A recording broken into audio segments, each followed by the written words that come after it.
सुख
अपनी आंखों को बंद करें, अपनी आंखों को बंद करें। मेरी तो इज्जत खुदा बंदे हैं,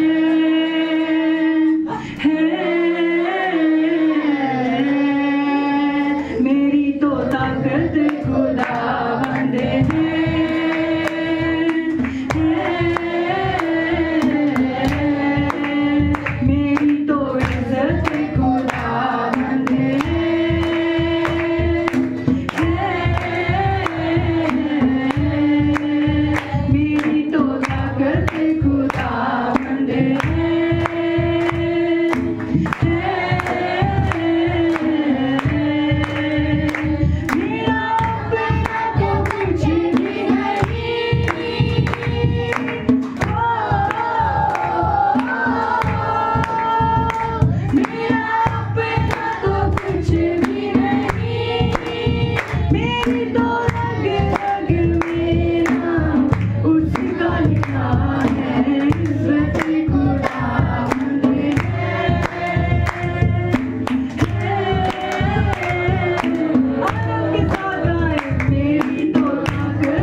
जी धन्यवाद पिता परमेश्वर, आपकी गहरी उपस्थिति के लिए धन्यवाद करते हैं पिता।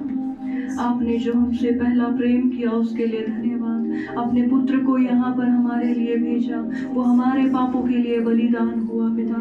हमारे सारे गुनाहों को उसने अपने ऊपर ले लिए, हमारी सारी बीमारियों को उसने अपने ऊपर ले लिया, हमारे सारे बोझ को उसने अपने ऊपर ले लिया। वो मारा गया, गाड़ा गया और तीसरे दिन मुर्दों में से जी उठा। प्रभु हम धन्यवाद करते हैं आपके पुत्र यीशु मसीह के लिए। हम उस पर विश्वास करते हैं प्रभु, हम विश्वास करते हैं उसने ये सब हमारे लिए किया ताकि हम उद्धार पा सके, हम पवित्र हो सके और पिता एक बार फिर से हम आपके साथ जुड़ सके। हम धन्यवाद करते हैं प्रभु, आज की सुबह हम धन्यवाद करते हैं उस बलिदान के लिए, उस बलिदान के लिए, उस एक लौते पुत्र के लिए जो आपने हमारे लिए दे दिया। धन्यवाद प्रभु जी, धन्यवाद।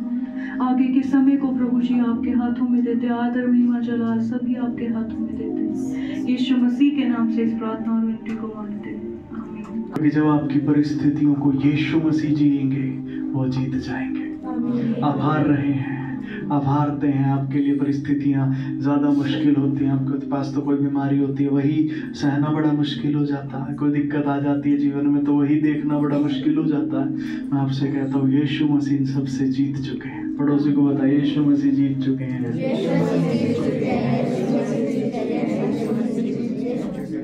ठीक है जी। तो जब यीशु मसीह जीत चुके हैं तो उस जीते हुए व्यक्ति को अपने जीवन में आप आने दीजिए, क्योंकि जब वो जीता हुआ व्यक्ति आपके जीवन में आएगा, मैं आपको कुछ कहना चाहता हूँ, आपको वो जिता देगा। आमीन। आपको भी वो जिता देगा। हालेलुया। धन्यवाद।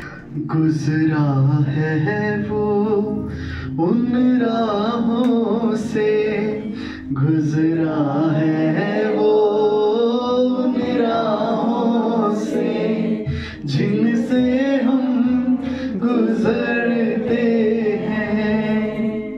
यीशु जी के चाहने वाले लड़ते हैं, गुजरा है वो उन राहों से।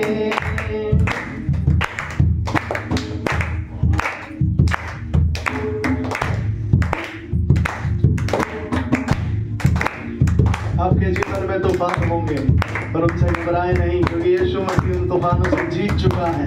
उसे अपने जीवन में आने दे, उसकी गाइडेंस को अपने जीवन में आने दे मेरे प्रिय। ओ यीशु से कहे, यीशु तू मेरा चरवाहा बन जा, मैं तेरे साथ साथ चलूंगा, मैं तेरे साथ साथ चलूंगा। मेरे जीवन में यीशु मसीह आप आ जाइए। बुलाइए हर एक जन अपने हृदय को खोल कर यीशु मसीह को बुलाइए। वो आपके जीवन में आना चाहते हैं, वो आपके जीवन में आकर आपके चरवाहे बनना चाहते हैं, आपके अगुवे बनना चाहते हैं। उन्हें आने दीजिए। मैं कहता हूँ आपको जिता कर ले जाएंगे। कश्ती में है साथ मसीहा, लहर लहर किनारे हैं। ओ, ओ, ओ, कश्ती में है साथ मसीहा, लहर लहर किनारे हैं।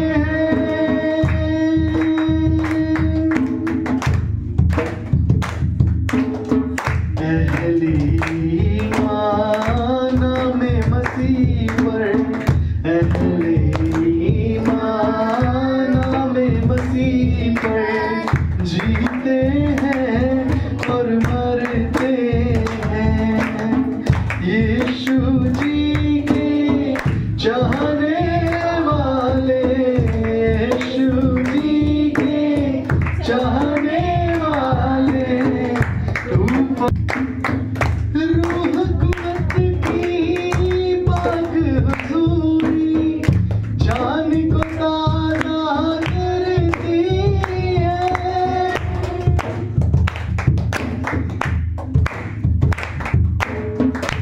रूह कुव्वत की पाक हुजूरी जान को ताज़ा करती है। आँख में आंसू झिलमिल करते, आँख में आंसू झिलमिल करते, अब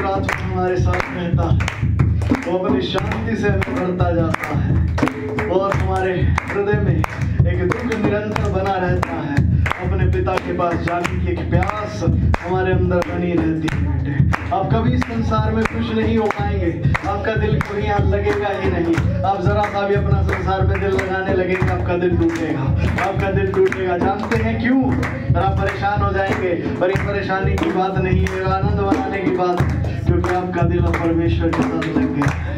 आमीन। और उसके साथ अब आप आनंद करने लगे हैं। और धन्यवाद यीशु मसीह, धन्यवाद। और हम जैसे जैसे यीशु मसीह को देखते जाते हैं, वैसे वैसे हमारा हृदय बदलता जाता है, हम नए होते चले जाते हैं। धन्यवाद यीशु, थैंक यू जीसस। तकते यीशु मसीह को मन की सूरत बदल गई।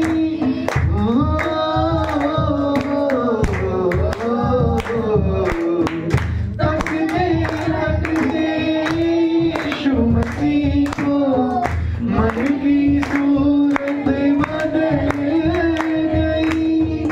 जान जिस्म रूह राहे खुदा में, जान जिस्म रूह राहे खुदा में, नजर मसीहा करते हैं। देखिए, जान, जिस्म और रूह, ठीक है जी। जान मतलब हमारा प्राण, जिस्म मतलब हमारी देह, और रूह मतलब हमारी आत्मा। हम इन तीनों को यीशु मसीह की दृष्टि में कर देते हैं, उसकी निगरानी में कर देते हैं। Hallelujah, hallelujah.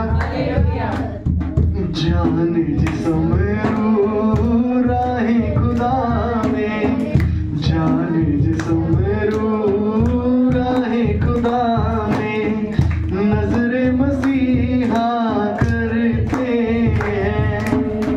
यीशु जी के चाहने वाले, यीशु जी के चाहने वाले, तूफानों से लड़ते हैं।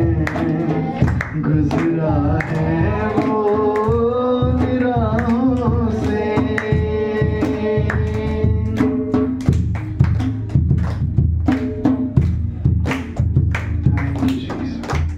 Thank you lord, thank you Jesus.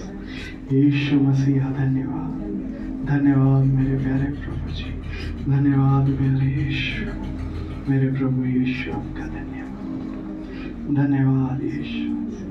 आपकी मौजूदगी हमारे मध्य में है प्रभु, आपकी हुजूरी हमारे बीच में है यीशु। धन्यवाद। हर एक हृदय को आज आप छू लीजिए, हर एक हृदय को आज आप छू लीजिए। सारी की सारी शैतानी ताकतें जो है मन पर बोझ डालती हैं, दिक्कतों में फंसाती हैं, यीशु मसीह के नाम से, यीशु मसीह के लफ्ज़ से उन सबको मैं बंदी बनाता हूँ।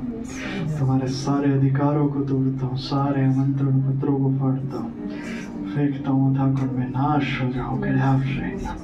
प्रभु यीशु अपनी रोशनी यहाँ पर release your fire, release your fire. सारे गढ़ भस्म हो जाएं जो शैतानी है, सारी दुष्टताएं जल जाएं। और प्रभु जी हर एक भाई और बहन आज से आपके हाथ पकड़कर चलने लगे, आपके हाथ को पकड़कर चलने वाला हो जाए प्रभु। वो देखे आपको अपने साथ, वो जाने आपको रूह में। पवित्र आत्मा जी आपका भारी मसाम के जीवनों में हो, आपका भारी मसाम के जीवनों में दीजिए। वो आपकी शांति से उनके मनों को भर दीजिए, आपकी सामर्थ्य से उनकी आत्मा को भर दीजिए। उनकी आत्मा बलवंत हो जाए, वो प्रभु जी शरीर अधीन हो जाए और प्राण आज्ञाकारी हो जाए। यीशु मसीह के नाम से इस प्रार्थना और विनती को आपसे मांगता हूँ। आज की सारी सबक आपके हाथों में देता हूँ, आप ही अगुवाई करें यीशु मसीह के नाम से। आमीन, आमीन, आमीन। बैठेंगे सभी। धन्यवाद प्रभु का। ठीक है जी, क्या होता है ईस्टर?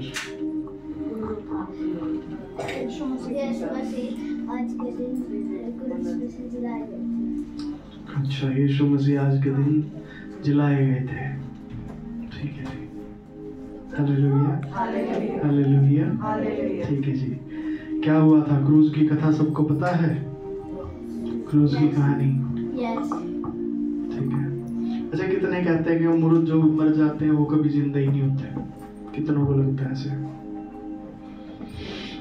ठीक है जी, 1 2 3 4 और 5 जो मर जाते हैं वो जिंदा नहीं होते। ठीक है जी, हालेलुया। ठीक है, आज इसी विषय में हम लोग बात करने जा रहे हैं। Hallelujah, hallelujah, hallelujah. ठीक है जी, हम एक वचन निकालेंगे। लूका रचित सुसमाचार का 23 अध्याय का 44 से 46 तक हम पढ़ेंगे। लगभग 2 पहर से तीसरे पहर तक सारे देश में अंधियारा छाया रहा और सूर्य का उजियाला जाता रहा और मंदिर का पर्दा बीच में से फट गया। और यीशु ने बड़े शब्द से पुकार कर कहा, हे पिता, मैं अपनी आत्मा तेरे हाथों में सौंपता हूँ। और यह कहकर प्राण छोड़ दिए। ये देखिए क्या हुआ। यीशु मसीह को क्रूस पर चढ़ाया गया था और यीशु मसीह ने परमेश्वर पिता को कहा, हे पिता, मैं अपनी आत्मा तेरे हाथों में सौंपता हूँ।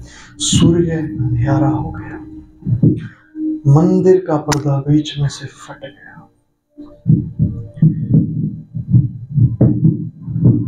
और यीशु मसीह ने प्राण त्याग दिए, वो मारे गए। ठीक है जी, समझ पा रहे? आगे बैठे, इधर आ जाओ, आ जाओ, आ जाओ यहाँ। हालेलुया। जब मंदिर का पर्दा फट गया और यीशु मसीह ने प्राण त्याग दिए, ये इतिहास की पुस्तक है, ये जो है वो गवाही है कि वहां असल में हुआ क्या था, यरूशलेम में हुआ क्या था, यीशु मसीह के साथ क्या किया गया था, ये वो गवाही है मेरे बेटे। ठीक है, आइए प्रार्थना करते हैं ताकि प्रभु हमें ये बातें समझाते जाए। प्यारे प्रभु जी, आपका धन्यवाद करते हैं, आपका शुक्रिया अदा करते हैं। आप धन्य हैं प्रभु जी। आपसे विनती और प्रार्थना करता हूँ, आपकी मर्जी हमारे जीवनों में पूरी हो।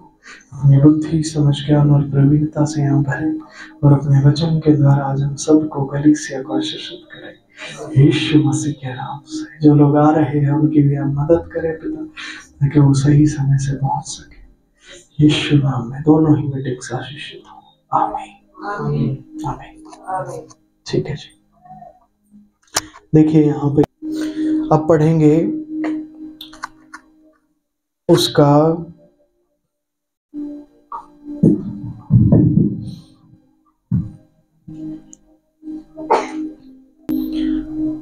52 वचन 51 से, हाँ 23 अध्याय का 50 से ही पढ़ दीजिए, 50 से 53।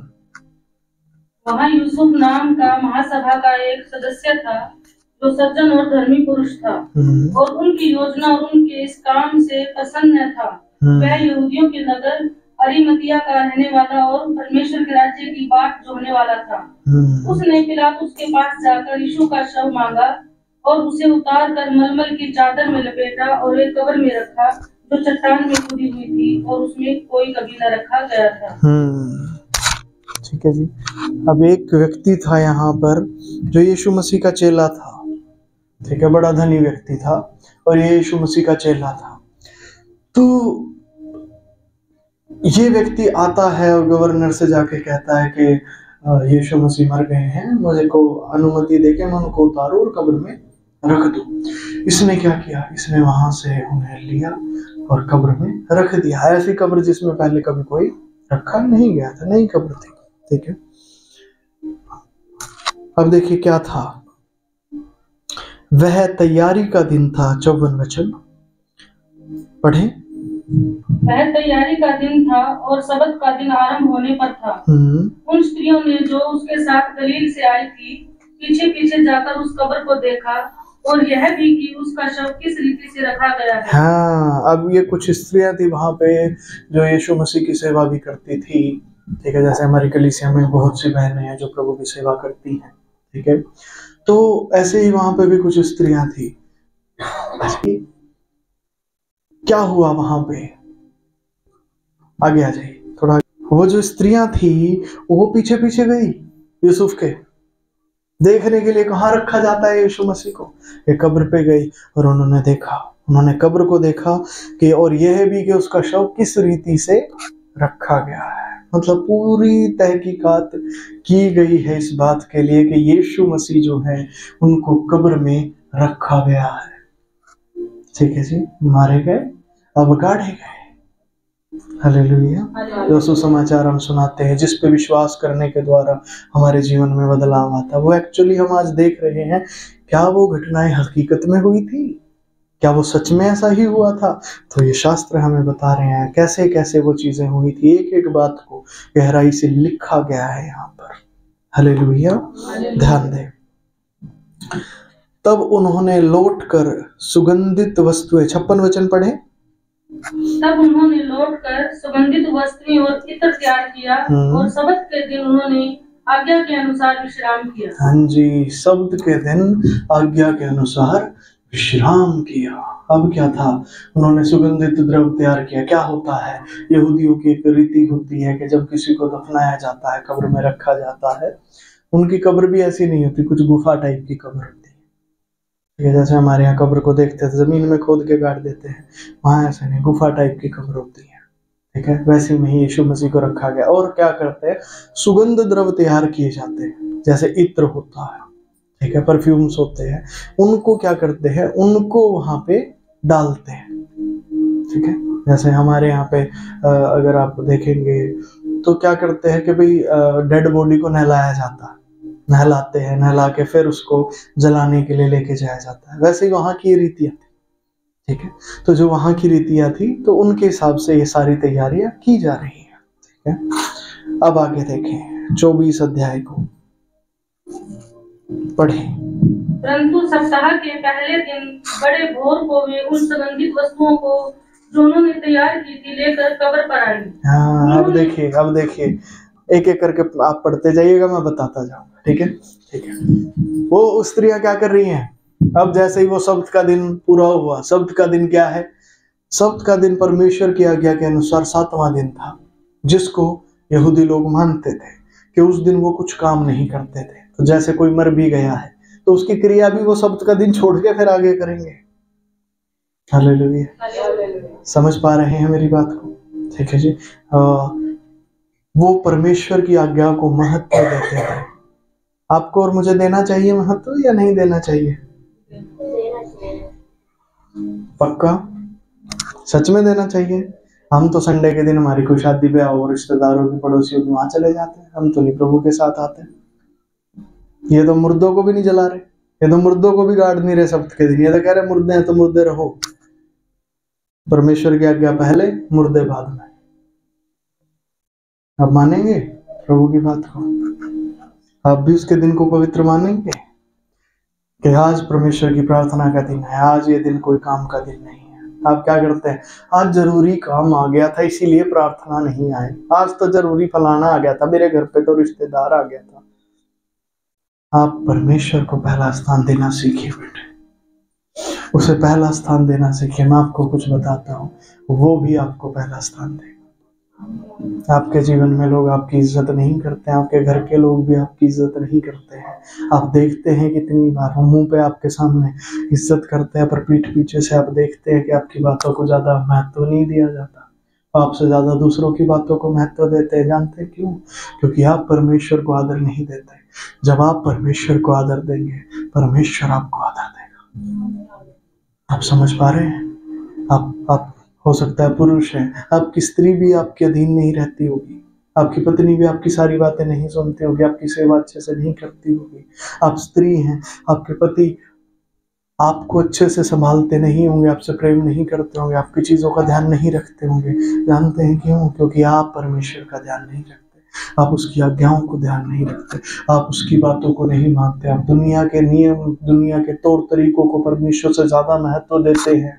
अरे लोग क्या कहेंगे, एक दिन इससे प्रार्थना नहीं छोड़ी जा रही, प्रार्थना तो रोज ही जाती है, आज ये जरूरी काम था। नहीं, परमेश्वर मेरे लिए पहला था, पहला है, पहला रहेगा। आमीन आमीन। समझ पा रहे हैं? मेरे काम, मेरी सब चीजें बाद में आएंगी, पहले मेरा पिता है, पहला मेरा परमेश्वर है। समझ पा रहे हैं? फिर आगे पढ़े। उन्होंने पत्थर को कब्र पर से लुढ़का हुआ पाया, पर भीतर जाकर प्रभु यीशु का शव न पाया। आगे। जब वे इस बात से भौचक्की हो रही थी, तो देखो, दो पुरुष झलकते वस्त्र पहने हुए उनके पास आ खड़े हुए। जब वे डर गई और धरती की ओर मुंह झुकाए रही, तो उन्होंने उनसे कहा, तुम जीवितों को मरे हुए में क्यों ढूंढती हो? आमीन। 6 वचन भी पढ़ते हैं। मैं यहाँ नहीं, परंतु जी उठा है। स्मरण करो कि उसने गलील में रहते हुए तुमसे कहा था, अवश्य है कि मनुष्य का पुत्र पापियों के हाथ में पकड़वाया जाए और क्रूस पर चढ़ाया जाए और तीसरे दिन जी उठे। आमीन हालेलुया। देखिए क्या हुआ है यहाँ पर। ये स्त्रियां कब्र पर यीशु मसीह को देखने के लिए आई हैं। ये स्त्रियां कब्र पर यीशु मसीह को देखने आई हैं। अब यहाँ क्या मिल रहा है इनको? कब्र पर से पत्थर लुढ़का हुआ है। इतना भारी पत्थर कैसे लुढ़क गया? ये तो सोच रही होंगी कैसे पत्थर को लुढ़काए, कैसे पत्थर को हटाएंगे। जब ये जाके देखती है, अरे पत्थर हटा मिला इनको। अब ये अंदर गई, वहां पर यीशु मसीह की डेड बॉडी भी नहीं मिली है। जो मरा था, जो गाड़ा गया था, वो मिला ही नहीं इनको। और वहां पे क्या मिला? कौन मिला? स्वर्गदूत मिला। अब जैसे ही स्वर्गदूत मिले हैं, जैसे एक आम इंसान होता है, ठीक है, एक आम इंसान कोई खड़ा है, जैसे यहाँ पे बीच में विशाल खड़ा है। अब सबको दिख रहा है विशाल, सब देख सकते हैं विशाल को। देखिए सब दिख रहा है सभी को, ठीक है, ये दिख रहा है। स्वर्गदूतों को आप ऐसे देख नहीं सकते एकदम से। उनका शरीर रोशनी से भरा होता है, उजले होते हैं, बड़ी ताकत होती है। जैसे आप एकदम से सूरज की तरफ देखो बाहर धूप में, देखा जाता है क्या? नहीं ना देखा जाता एकदम से। आंखों में चौंधा चौंधा सा लगने लगता है ना। चश्मा वश्मा पहन के हाथ वैसे अड़ा उड़ू के कुछ फिर देखते हैं हम, ऐसा ही होता है कुछ। तो स्वर्गदूत को हम देखते हैं, वहां ऐसा ही हुआ। अब इनको स्वर्गदूत दिखाई दिया। ओ ये डर गई, ये कौन है, ये क्या हो गया हमारे साथ? अब स्वर्गदूत उनको क्या कहता है? तुम जीवित को मरे हुए में क्यों ढूंढ रहे हो? समझ आया है कुछ? स्वर्गदूत कहते हैं, जिंदा व्यक्ति को मुर्दों में क्यों ढूंढ रहे हो? कब्र में तो मुर्दे रहते हैं, तुम कब्र में क्यों ढूंढ रहे हो?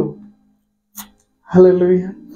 एक बार पीछे एक कोई केस हो गया था, और हाँ कुछ ऐसा था कि जो यहाँ के हमारे भारत के जो क्रिश्चियंस लोग थे, जो यीशु मसीह में विश्वास करने वाले थे, उन्होंने कोई इजराइल में घूमने के लिए जाना था। तो वहां पे कुछ टैक्स का पचड़ा हो गया था कि भारत सरकार ने शायद टैक्स उन पे ज्यादा लगा दिया था, जो वहां पे इजराइल में घूमने के लिए जा रहे हैं। ठीक है, इजराइल में क्या करते हैं जो घूमने जाके, हो सकता है आप में से भी कितने लोगों को आने वाले समय में मौका मिले कि आप लोग भी जाए। तो इजराइल में घूमने जाओ तो वहां पे जाके देखो कि यीशु मसीह की वो कब्र जो है वो अभी तक है, जहाँ यीशु मसीह को टांगा गया था क्रूज पे, वो जगह है अभी भी। ठीक है, तो उस पर टैक्स वैक्स बढ़ा दिया इन्होंने, केस वेस कर दिया था, कुछ ऐसा ही हुआ था पीछे। ठीक है, सुप्रीम कोर्ट में जो जज थे उन्होंने क्या बोला? सुप्रीम कोर्ट थी, हाई कोर्ट थी, जिस भी कोर्ट में था, एग्जैक्ट नहीं याद, आप कंफर्म कर लीजिए। उन्होंने ये बोला, भाई तुम क्रिश्चियंस जो यीशु मसीह को मानते हो, ठीक है, ध्यान दीजिएगा, तुम वहां क्या देखने जाते हो? तुम्हारा यीशु मसीह तो है ही नहीं वहां, कब्र तो खाली पड़ी है। जज ने ये बात बोली, तुम क्या देखने जा रहे हो? चलो कोई किसी तीर्थ स्थान पे जाता है, हालेलुया, ठीक है, कोई किसी तीर्थ स्थान पे जाता है, भाई वहां पे कोई ईश्वर होंगे, उनके बैठे होंगे। जज कहते तुम क्या देखने जा रहे हो वहां पे? क्या क्या है वहां पे? खाली पड़ी कब्र, तो इतिहास में है, गवाह है सारी चीजें, जाके देख लो, कब्र खाली है आज भी। और स्वर्गदूत भी क्या कह रहा है? तुम मरे हुओं में क्यों ढूंढ रही हो जो जीवित है? कुछ समझ आ रहा है? पड़ोसी को कुछ समझ आ रहा है?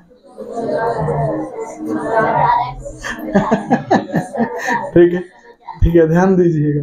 तुम क्यों ढूंढ रहे हो उसे मुर्दों में जो जी उठा है? ठीक है, अब देखे ध्यान से, यहां क्या लिखा है? वह यहां नहीं, 6 वचन, परंतु जी उठा है, अब स्वर्गदूतों ने बता रहे हैं, स्मरण करो, याद करो कि उसने गलील में रहते हुए तुमसे क्या कहा था। यीशु मसीह ने अपने चेलों को पहले ही बता दिया था, ये होने वाला है, ये होने जा रहा है। और क्या बताया था, देखिए, अवश्य है कि मनुष्य का पुत्र पापियों के हाथ में पकड़वाया जाए, क्रूज पर चढ़ाया जाए और तीसरे दिन जी उठाए। अब इनको वो बातें याद आ गई, अब इन स्त्रियों को याद आ गई, अरे हाँ, यीशु मसीह ने तो कहा था ये ऐसा ही होगा। Hallelujah, hallelujah. तो यहाँ मुर्दे का क्या हुआ है? क्या मुर्दा जी उठा है? पूछो पड़ोसी साहब, क्या मुर्दा जी उठा है?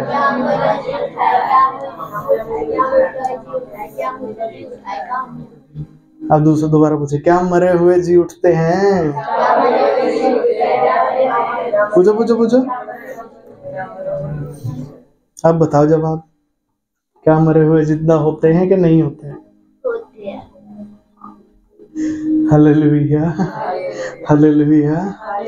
मरे हुए जिंदा होते हैं कि नहीं होते? ठीक है जी, वो पढ़िए तब समझ आएगा। निकालेंगे कुरिन्थियों की पुस्तक, कुरिन्थियों की पहली पत्री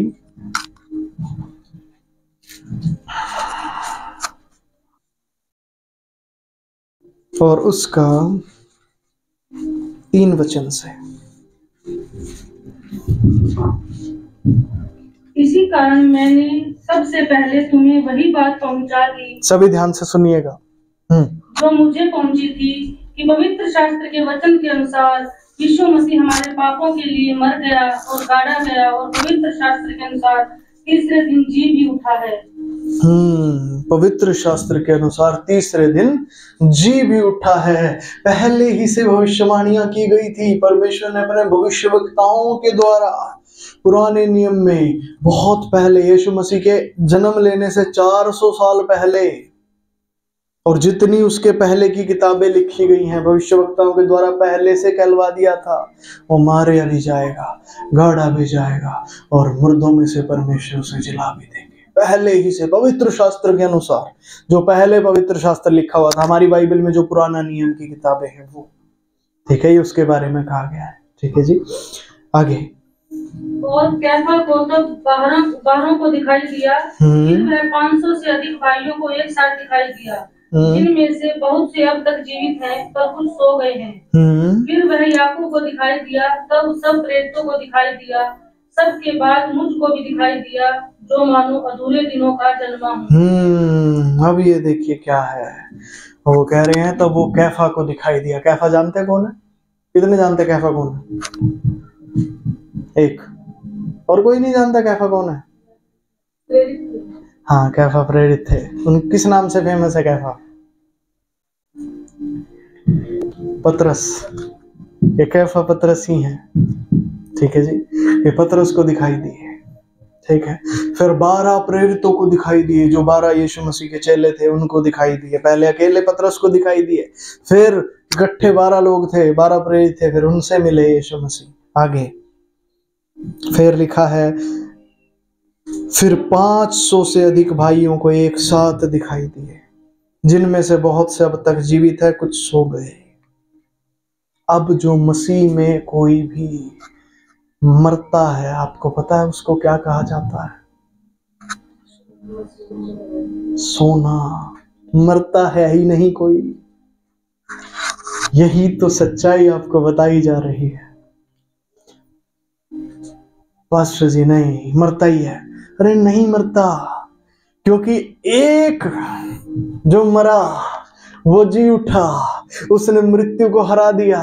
अब जो कोई उस पर विश्वास करता है, अब वो मरता नहीं है, मृत्यु गई। आमीन।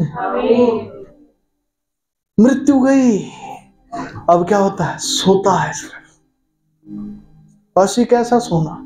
ऐसा ही सोना जैसे रात को आप सो जाते हो, बस ऐसा ही। बस सच में ऐसा ही सोना। जब आपका देहांत होता है, कोई व्यक्ति का पृथ्वी पे समय पूरा होता है और वो मसीह में है, और वो मरेगा नहीं, वो मृत्यु के पास जाता ही नहीं है। मृत्यु में नहीं जाता कोई भी। अब जो मसीह यीशु में है वो जिंदा रहता है। यीशु मसीह ने कहा, जो कोई मुझ पर विश्वास करता है वो नहीं मरेगा,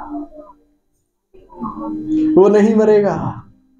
और यदि मर गया है तो जी उठेगा, यदि वो मर चुका है तो जी उठेगा, और यदि वो नहीं मरा है तो वो आगे को नहीं मरेगा।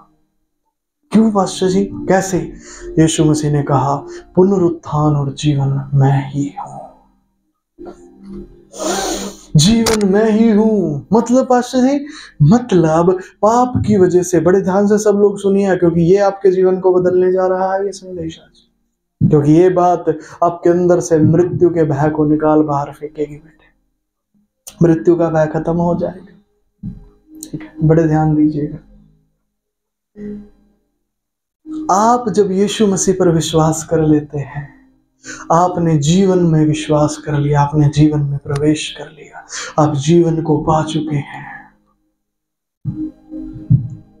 एक भाई ने गवाही दी मुझे फोन पे, उन्होंने कहा कि जी नया जीवन, नई जिंदगी सी मिल गई है हमें तो प्रभु में, शास्त्रों में भी यही लिखा है, मैं तुम्हें नया जीवन देता हूँ। आमीन। नया जीवन देता हूँ लिखा है ऐसे शास्त्रों में। आमीन। नया जीवन का मतलब क्या है? इस नए जीवन में मृत्यु नहीं है। पड़ोसी को बोलो मृत्यु नहीं है। हालेलुया। मृत्यु है ही नहीं, तो मरना ही नहीं है बाशी, नहीं मरना नहीं है। जो यीशु मसीह में विश्वास करता है वो नई सृष्टि है, पुरानी बातें बीत गई, उन्हें जाने दो बेटे अपने से दूर। जो पुरानी बातों पे हम विश्वास करके रखते हैं, क्या विश्वास करते हैं? मैंने आपसे एक सवाल पूछा था, क्या मरे हुए जिंदा होते हैं? अब जवाब बदल गया। कितने कहते हैं जी होते हैं? अब कितनों को लगता है मरे हुए जिंदा होता है? सच में ऐसा ही होता है। मुर्दे जी उठते हैं भाई, अब मुर्दे जी उठते हैं। अब परिभाषाएं बदल गई हैं, चीजें बदल गई हैं, सिस्टम बदल गया है। यीशु मसीह ने हर सिस्टम को बदल दिया है, पलट दिया है, उलट दिया है, उलट दिया गया है। हर एक सिस्टम उलट दिया गया है। Hallelujah, hallelujah. मैं एक दिन अस्पताल में गया, एक भाई वहां पर एडमिट थे। वो भाई कह रहे थे कि अब तो मेरा जाने का समय आ गया, मैं तो जा रहा हूँ। डॉक्टर भी, ऐसी हालत उनके देख के डॉक्टर भी घबराए हुए हैं। मैं वहां पे गया हूँ, मेरे अंदर से प्रभु यीशु मसीह बोल रहे हैं, इसको बोल, इसको बोल, इसको बोल। मैं क्या बोलूं सर? बोलिए ठीक हो जाएगा। मां प्रभु मरने पे है, ऐसी ऐसी बातें ना बोलो, बेइज्जती हो जाएगी। सब कहेंगे हाँ ये तो कह रहा था ठीक हो जाएगा, मर गया तो ये क्या होगा? प्रभु बोले से बोल, ये जिएगा, ये जिएगा, ये ठीक होगा, और कलीसिया में आएगा। सिर्फ इतना ही नहीं, कलीसिया में आएगा। मैंने जाके बोल दिया, मैंने जाके बोल दिया कि आप ठीक होगे, ठीक हो, जल्दी से उठो, बैठ से रहो कलीसिया में। ठीक है, आपको बताता हूँ, वो भाई की तबीयत सुधर गई, वो भाई की तबीयत सुधरने लगी, वो ठीक हुआ, ठीक हो गया, कलीसिया में भी आया और अब तक बिल्कुल ठीक। Hallelujah, hallelujah. सिस्टम बदल चुके हैं। यीशु मसीह में हर सिस्टम बदल दिया जाता है बेटे, हर चीज बदल दी जाती है, हर चीज को नया कर दिया जाता है। जब आप विश्वास करेंगे तो आपके जीवन में चीजें बदलने लगेंगी। आप यीशु के हाथ को पकड़िए, यीशु के हाथ को पकड़िए, उसके साथ साथ चलिए। मैं कहता हूं आपका जीवन बदल जाएगा, आपका जीवन बदलने लगेगा। पुरानी चीजों को जाने दीजिए, क्योंकि यीशु ने बदल दिया पुरानी चीजों को। आमीन। पुरानी चीजों को यीशु मसीह ने बदल दिया। पुरानी चीजों में क्या होता था? किसी के घर में शराब की लत आ गई, अब ये लत क्या करेगी? उस घर को उजाड़ेगी। अब वो घर उजाड़ होगा, खराब होगा, खत्म होगा, मृत्यु आएगी वहां पे। और वो नशे की आदत छोड़ती नहीं है एक पीढ़ी को, एक पीढ़ी के बाद अगली पीढ़ियों में आती है। एक पीढ़ी बीच में छूट भी गई ना, उसके अगली पीढ़ियों में आएगी, फिर आएगी, इस घर को तबाह कर देती है आदतें। यीशु मसीह में चीजें बदल गई।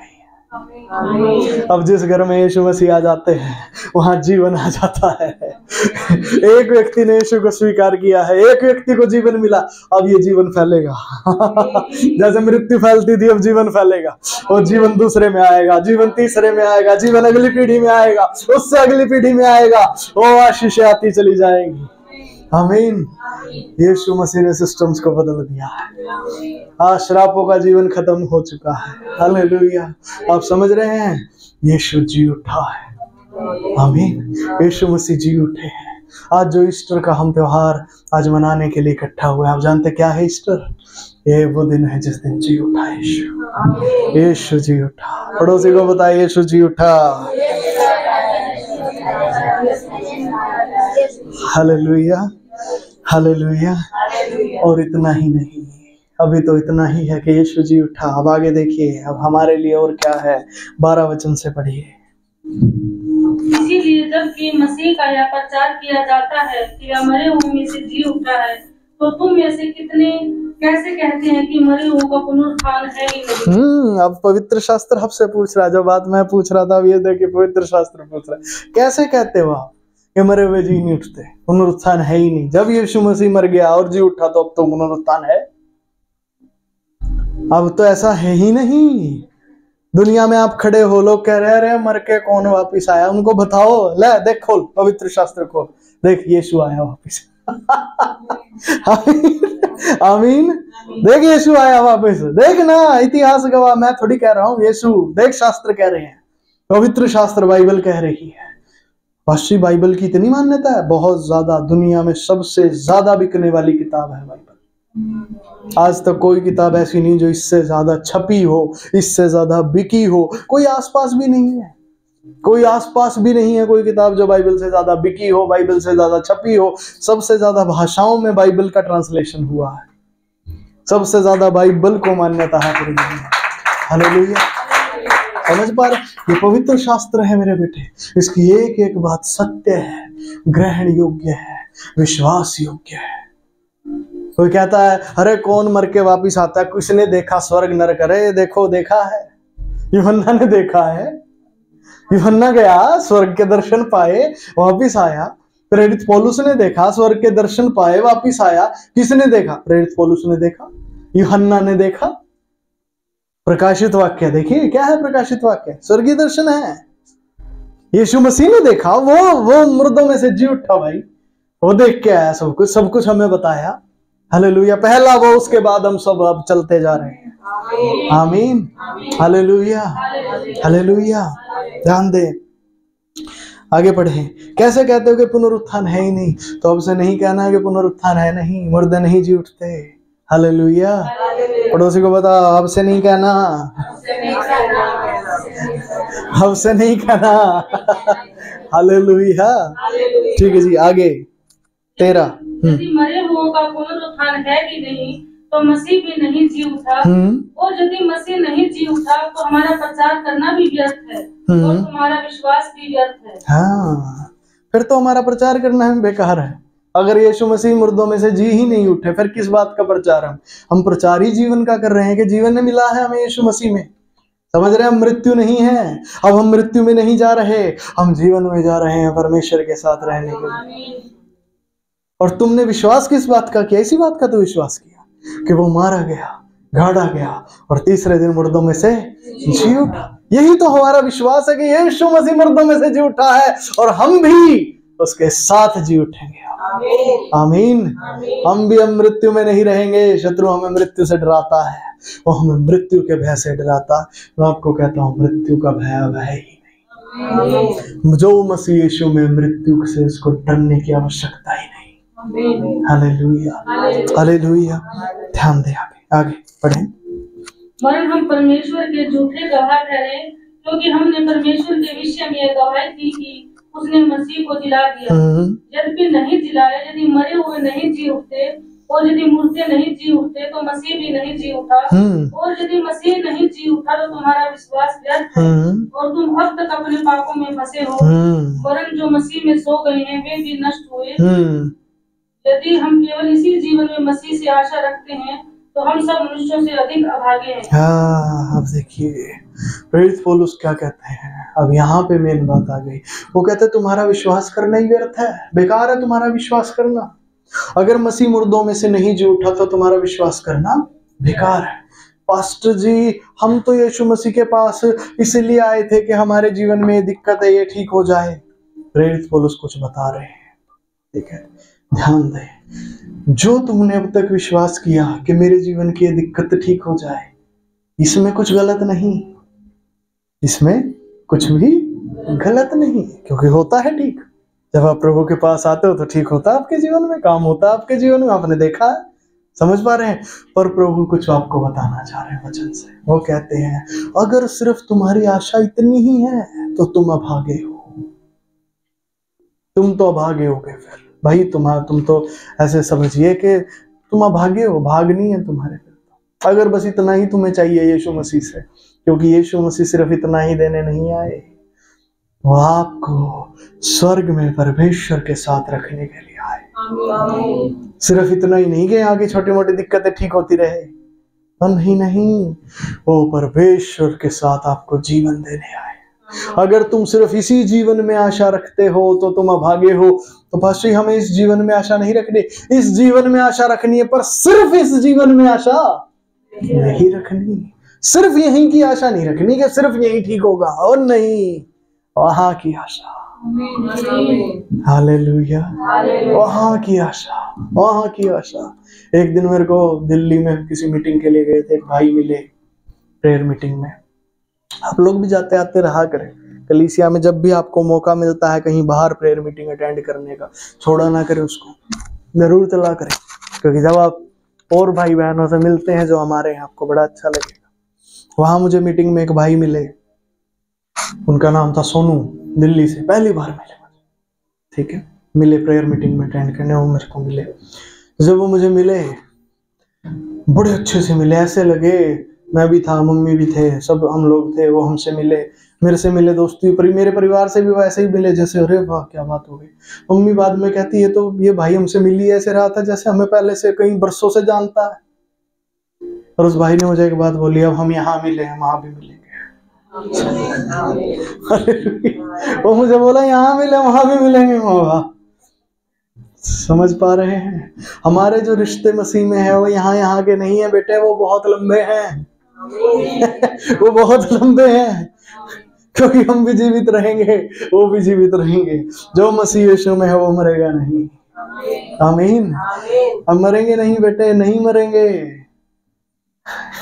पिछली मीटिंग में जब शुरुआत हुई थी कलीसिया की, तो एक भाई आते थे हमारे यहाँ पे जलमाना गांव से, ठीक है, और वहां मीटिंग में कोई आया था जिसमें दुष्ट आत्मा आती थी, ठीक है, प्रार्थना में आया था। तो वो कहने लगे अरे अरे इससे थोड़ा दूर दूर बैठे, इसमें दुष्ट आत्मा आती है।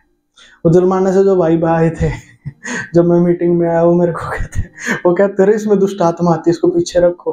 वो आदमी कहता ये जो आए हैं अभी ये भूतों से कम है ये भूतों से बड़े हैं।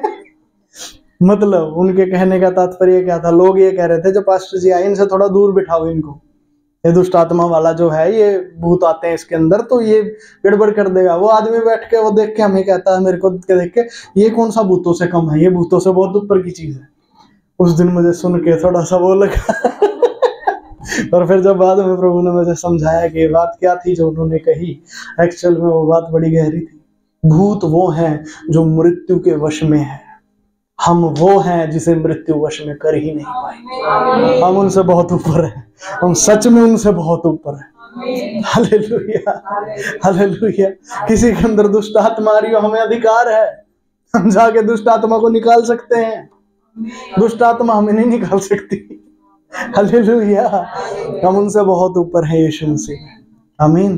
तो हमें उनसे डरने की आवश्यकता नहीं बेटे अपने जीवन में, हमें उनसे भयभीत होने की जरूरत नहीं। Hallelujah, hallelujah. आगे देखें 20 वचन से पढ़े। परंतु सचमुच मसीह मुर्दों में से जी उठा है, और जो सो गए हैं उनमें वह पहला फल हुआ है। क्योंकि जब मनुष्य के द्वारा मृत्यु आई, तो मनुष्य ही के द्वारा मरे हुओं का पुनरुत्थान भी आया।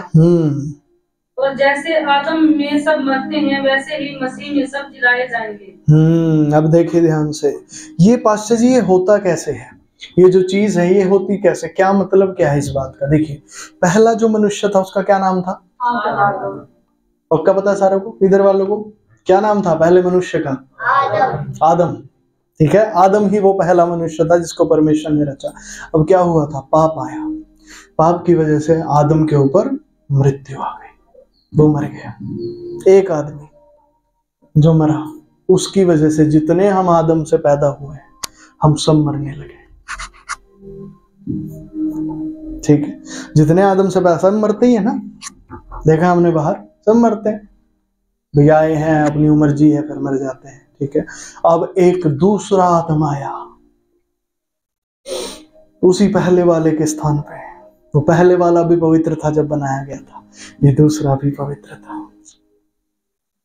पहले वाला भ्रष्ट हो गया था, ये दूसरा भ्रष्ट नहीं हुआ था, ये पवित्र था, ये कुंवारी से जन्म लिया था, ये उस पहले आदम की संतान नहीं था। जैसे पहला आदम परमेश्वर ने अपने हाथों से बनाया, इस दूसरे आदम को परमेश्वर के वचन, ये वचन के द्वारा आया। समझ पा रहे हैं मेरी बात को कि नहीं? समझ आ रही है? पड़ोसी बच्चे समझ आ रही है? पहले आदम को परमेश्वर ने कैसे बनाया? मिट्टी से बनाया अपने हाथों से, ठीक है। दूसरे आदम कैसे बना? वचन से। हालेलुया। ये दूसरा आदम जो यीशु मसीह था, ये उस पहले आदम का पुत्र नहीं था। उसके वंश में जरूर उत्पन्न हुआ है, पर कुंवारी से उत्पन्न हुआ है। उस आदम का अंश नहीं है इसके अंदर। कुछ समझ रहे हैं कि नहीं समझ रहे? ये वैसे ही उत्पन्न हुआ जैसे पहला आदम उत्पन्न हुआ था, उसको भी परमेश्वर ने बनाया था डायरेक्ट, इसको भी परमेश्वर ने डायरेक्ट बनाया। अब इस आदम ने क्या किया है? ये आया है, ये जिया है, पवित्र जीवन जिया है, और उस पवित्र जीवन जो इसने जिया उसके कारण इसको मुर्दों में से भी जिंदा कर दिया। मौत इसको पकड़ नहीं पाई, मौत इसको हरा नहीं पाई। मौत ने पहले वाले को हरा दिया था, इस दूसरे को मौत हरा नहीं पाई, क्योंकि इसने पवित्र जीवन जिया। अब जैसे पहले आदम में सब मरते हैं, क्योंकि पहले आदम से उत्पन्न हुए हैं, पहले आदम में सब, पहला आदम मरा तो हम सब भी मरने लग गए। ठीक, आदम मरा, आदम के बेटे मरे, आदम के पोते मरे, आदम के आगे की पीढ़ियां मरी, आगे जो हम आदम की संतान, हम सब मरते ही हैं, फिर हमारी अगली पीढ़ियां आ जाती हैं, ऐसा ही होता है, ठीक है। अब मसीह यीशु में क्या हुआ? मसीह यीशु मुर्दों में से जी उठा। ये मरा ही नहीं भाई, इसको मार लिया, ये मरा ही नहीं, मार दो, इसको मारा, कोड़े मारे, इसको क्रूज पे चढ़ा दिया, कीले गाड़ दी हाथों में, पैरों में कीले गाड़ दी, कांटों का मुकुट सिर पे पहना दिया। ये आदम मरा नहीं, ये आदम नहीं मरा भाई। हालेलुया। अब जैसे पहले में सब मरते हैं क्योंकि वो मरा, अब ये दूसरा जो नहीं मरा, इसमें कोई भी नहीं मरेगा। अब समझ आ रहा है? जैसे पहले में सारे मरते हैं, इस नए में कोई भी नहीं मरेगा अब, क्योंकि नया ही नहीं मरा, यीशु ही नहीं मरा, ये मर के जी उठा। तो जैसे यीशु मसीह में, जैसे आदम में सब मरते हैं, वैसे यीशु मसीह में सब जी उठते हैं। आमीन, हालेलुया। बपतिस्मा जानते हैं? कितने को पता है बपतिस्मा क्या होता है? क्या होता है बपतिस्मा वाले दिन? क्या करते क्या बपतिस्मा में? जिनका हुआ कोई बताए, क्या क्या किया था बपतिस्मा वाले दिन से? क्या? हाँ, जैसे पानी में डुबो के बाहर आए थे। पानी में स्नान के तौर से आप मान लीजिए कि पानी में एक डुबकी ली थी और फिर बाहर आ गए थे, ठीक है। यही बपतिस्मा है, ठीक है। आज सुबह सुबह मेरे को बता रहे थे भाविका जी, वो कह रहे थे कि जी जब कोई मुर्दा मर जाता है हमारे यहाँ पे तो उसको नहलाते हैं, ठीक है। बपतिस्मा में भी आपको नहलाया जाता है। आप जानते हो क्या होता है? वो मृत्यु वाली क्रिया आपकी कर दी गई है। मृत्यु वाली क्रिया हो चुकी है। क्या नहीं पढ़ा बाइबल में किसी ने कि जब आप पानी में डुबाए जाते हो, आपका पुराना जीवन मर गया, वो पानी में बहा दिया गया, वो क्रिया आपकी कर दी जाती है, कर दी गई आपकी क्रिया हो गई। मृत्यु को छोड़ दिया आपने पीछे, अब जिंदा हो गए हैं, अब मरेंगे नहीं। हालेलुया। कुछ समझ आ रहा है कि नहीं समझ आ रहा? पहले आदम में सब मरते थे, वो मरने की प्रक्रिया बपतिस्मा बन चुकी है। आप बपतिस्मा जब ले लेते हैं, आप पुरानी मृत्यु को कर चुके हैं, वो बाय बाय टाटा हो चुका है। अब आप नए जीवन के लिए आ चुके हैं, अब आप नए जीवन में परमेश्वर के लिए जीते हैं। आमीन। पुराने जीवन में किसके लिए जीते थे? धन के लिए, धन के लिए। एक बच्चा पैदा ही धन के लिए होता है, पैदा होते ही उसके ऊपर लग जाता है, चल भाई प्ले स्कूल में चल, तू वहां जा, वहां सीखना शुरू कर, पढ़ना शुरू कर, लिखना शुरू कर, ये कर वो कर। क्यों? कमाना है, कमाना है, कमाना है तुझे, ठीक है।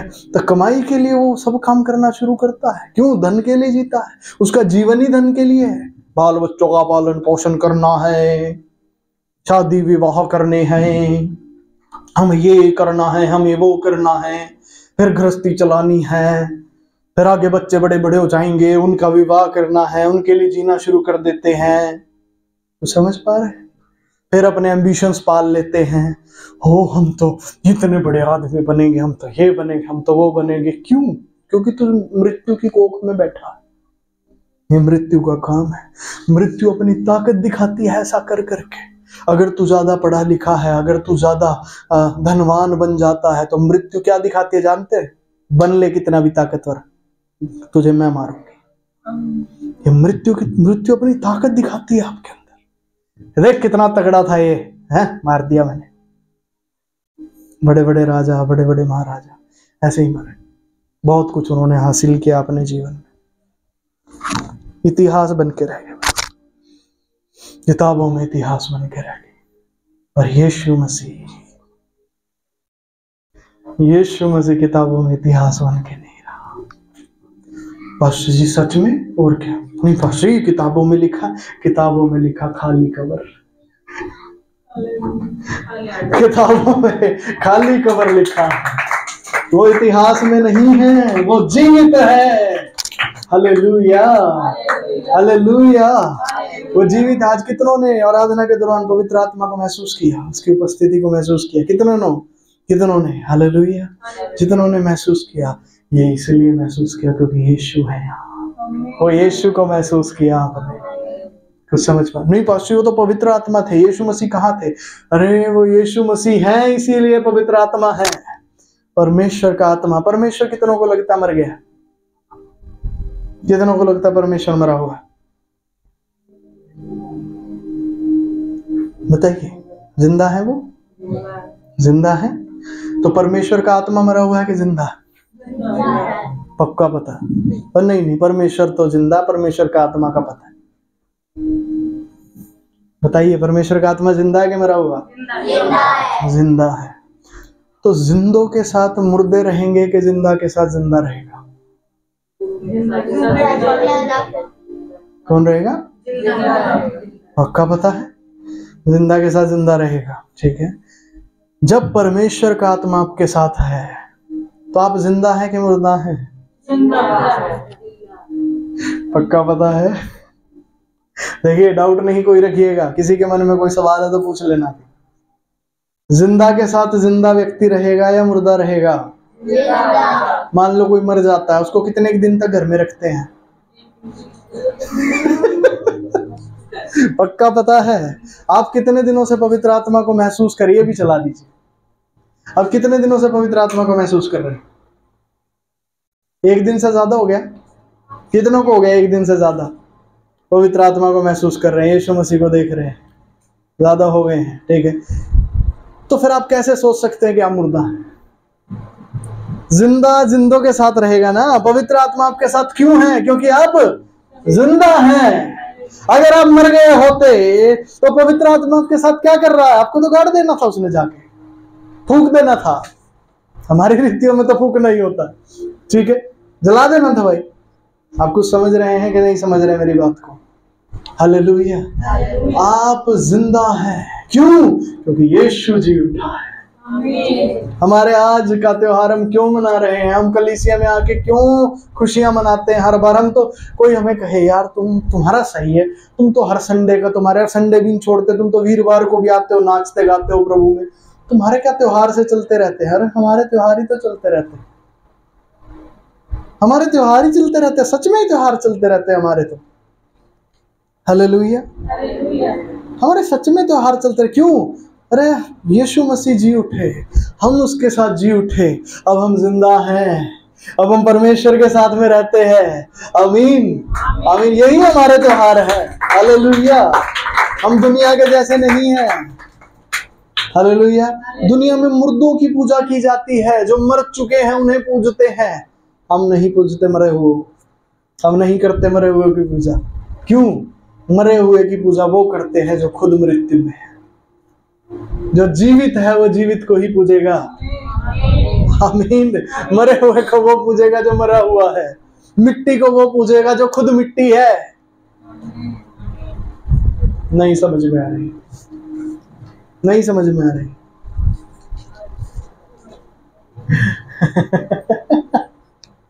अरे ध्यान दीजिएगा, उदाहरण इस चीज का कैसे हम उदाहरण दें?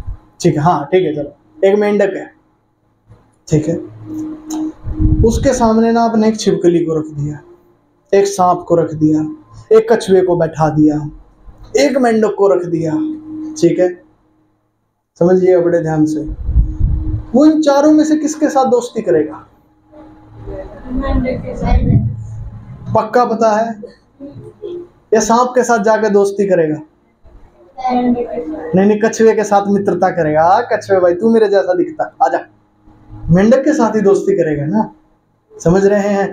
वैसा ही जो मिट्टी है वो मिट्टी से दोस्ती करेगा, जो पत्थर है वो पत्थर के साथ रहेगा, जो जीवित है वो जीवित के साथ रहेगा। Hallelujah, hallelujah. समझ रहे हैं?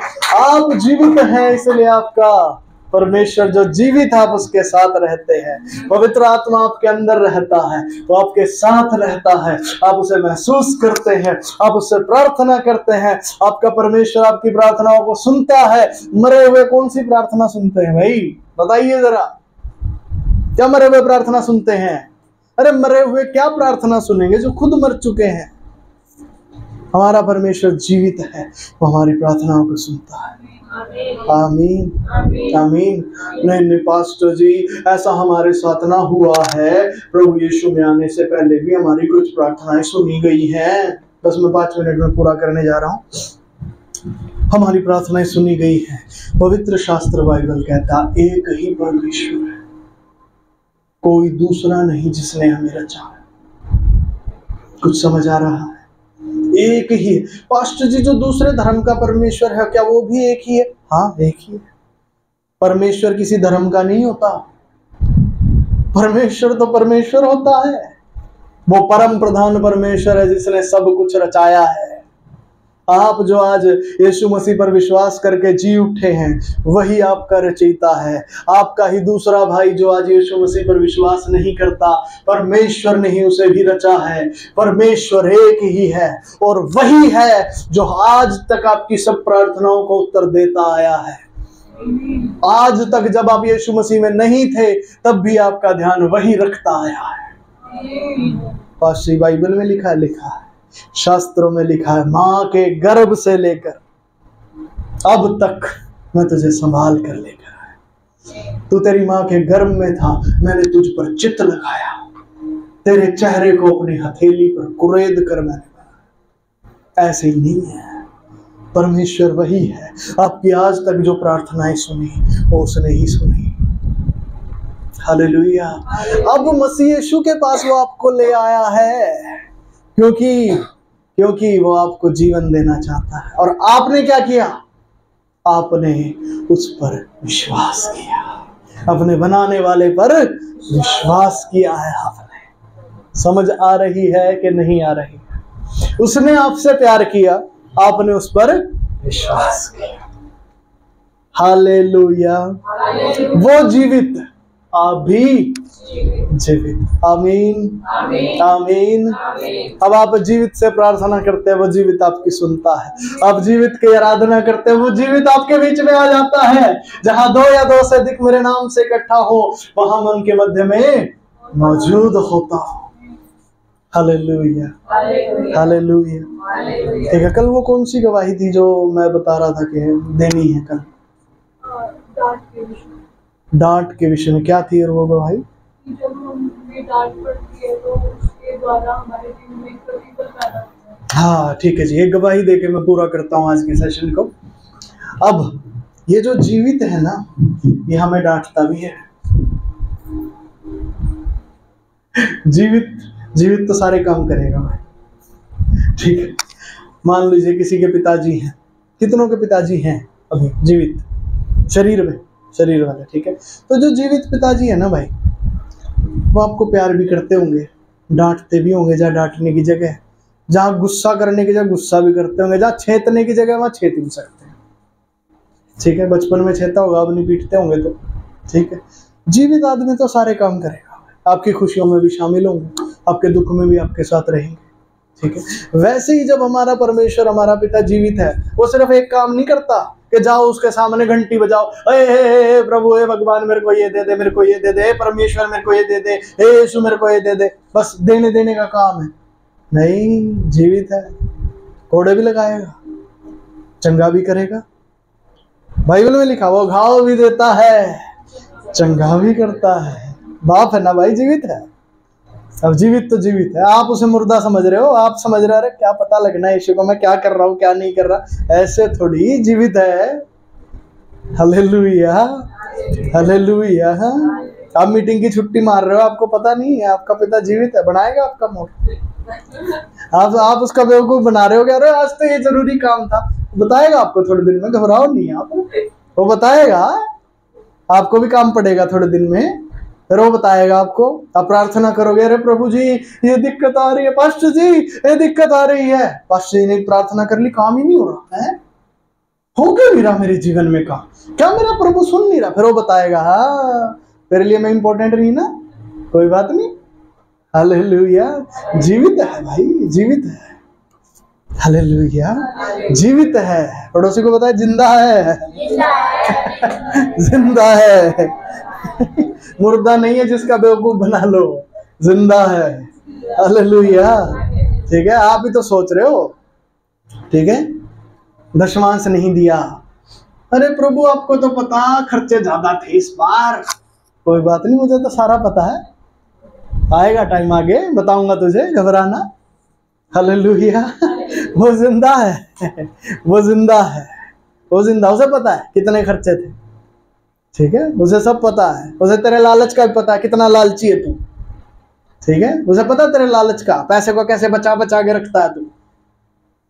जब वो कह रहा है पैसे से प्यार नहीं करना, मुझसे प्यार कर, मेरी आज्ञा को मान, क्यों नहीं मान रहा, क्यों नहीं मान रहा, क्यों ज्यादा पैसा तुझे जरूरी दिखाई दे रहा है, बचा बचा के पैसे रखे, बचे बचे के रखूंगा, सारों में आग लगा देगा वो, क्या करेगा।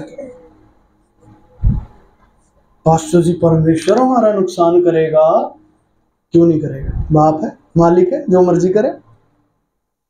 पास्टर जी ऐसे तो हमें परमेश्वर से ही डर लगने लगा, तो भयमान परमेश्वर का लिखा है बाइबल में, पवित्र शास्त्र में लिखा है, तो अपने पिता अपने परमेश्वर का भय मान। यीशु मसीह ने भी भय माना। यीशु मसीह को परमेश्वर ने क्या कहा, यीशु मसीह को परमेश्वर ने कहा क्रूज की मृत्यु सहनी है, सबके पाप उठाने हैं। यीशु मसीह गतसमनी की वाटिका थी ना, वहां पे एक मैदान था गतसमनी की वाटिका, वहां गए, घुटने टिका रहे हैं, पसीना बह रहा है, ऐसे बह रहा है जैसे खून की बूंदें टपक रही हैं। समझ पा रहे कितना डर लग रहा है। ऐसे आदमी जिसने पाप को देखा नहीं, जिसने बुराई को कभी देखा नहीं, उसके ऊपर सारी बुराई आ गई, सारे लोग उसे गंदी नजरों से देख रहे हैं, जिसने आज तक सिर्फ लोगों को ठीक किया, जिसने पवित्र जीवन जिया।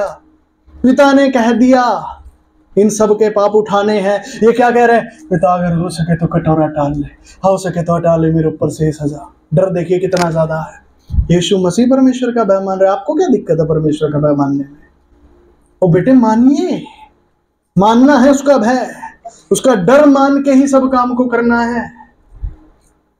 हालेलुया, समझ रहे हैं मेरी बात को, उसका भय मान के सब कामों को करना है। यीशु मसीह ने उसका भय माना, जाके क्रूज पे चढ़ गए, मर गए।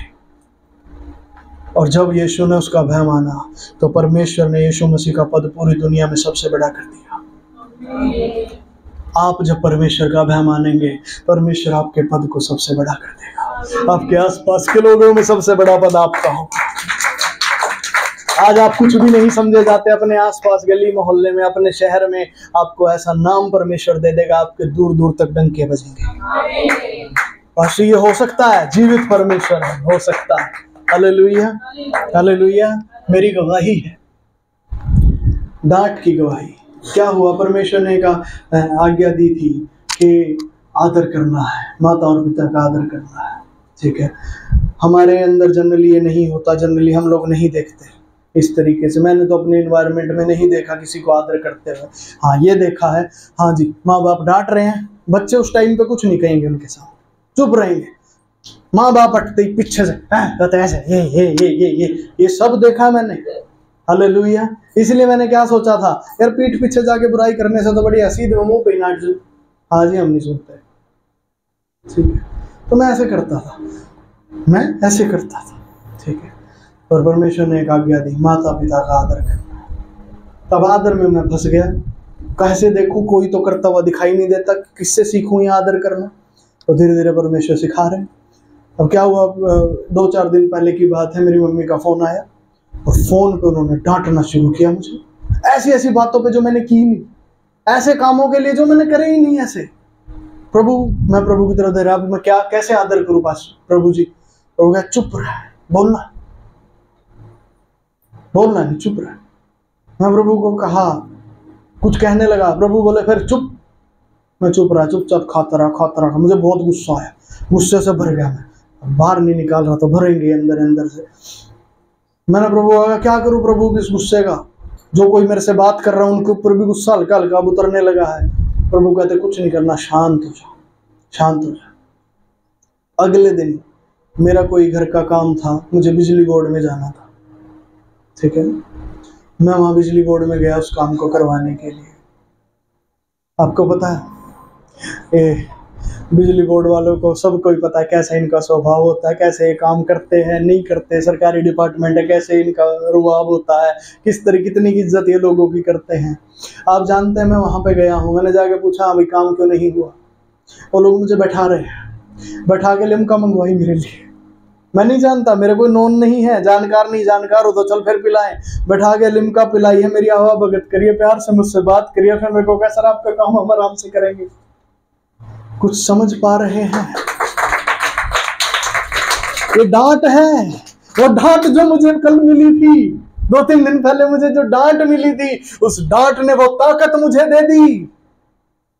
आपका पिता जीवित है, आपका परमेश्वर जीवित है। वो डांट भी जब आपको देता है, वो डांट भी एक ताकत है आपके लिए। आप अपने जीवन में कमजोर हैं, मैं कमजोर था, मैं सोच रहा मेरे को डर लग रहा था क्या क्या कह जाऊंगा, वो जाते ही फिर मना कर देंगे मेरे को, हम नहीं करते आपका काम। जब मैं गया उस ताकत के साथ, वो परमेश्वर ने काम करवा दिया। आपका पिता जीवित है, उसकी डांट भी कीमती है। मैं आपको कहता हूँ अगर आपको डांट पड़ती है, मैं कहता हूँ चुपचाप खाना सीखे उस डांट को चुपचाप। और ये नहीं कि आज खाली पीछे जाके बुराई करोगे ना, फिर कैसी भाई, फिर कैसा आदर किया आपने। आपके पास्टर ने आपको डांटा है, ठीक है, पास्टर आपके आत्मिक पिता की जगह पर होते हैं।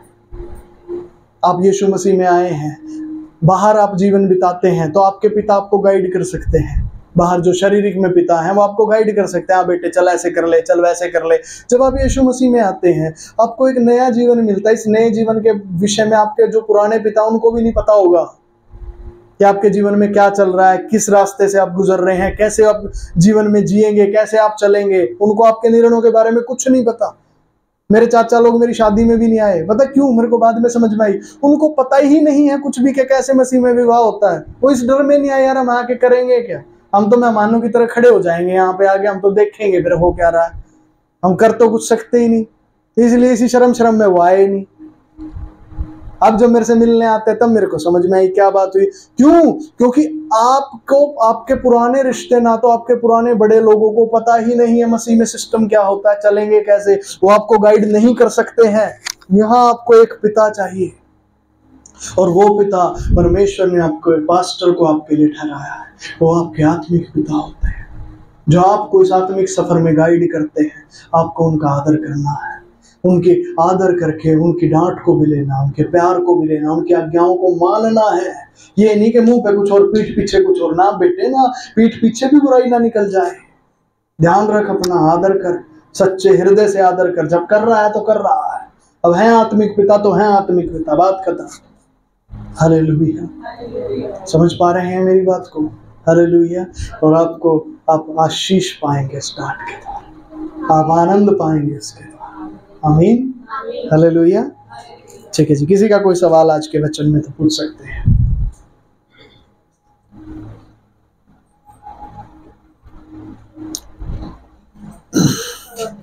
जी माइक दे दीजिए, माइक दे दीजिए।